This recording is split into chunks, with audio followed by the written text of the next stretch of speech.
आप भी मिलकर उसमें शामिल हो जाएं। सर्वर कहूँ के मालिको मौला कहूँ तुझे, सर्वर कहूँ के मालिको मौला कहूँ तुझे,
आपके औसाफ कमाला इतने हैं कि अगर हम ये कहें कि 4000 या 5000 हैं तो हद मुतय्यन बयान करना ही ऐब है।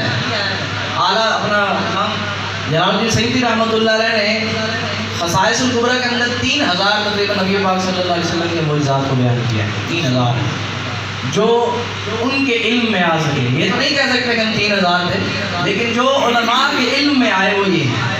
बाकी आला हज़रत फरमाते हैं या रसूलल्लाह तेरे तो वस्फ़ ऐब तनाही, यानी महदूद होना भी ऐब है। तेरे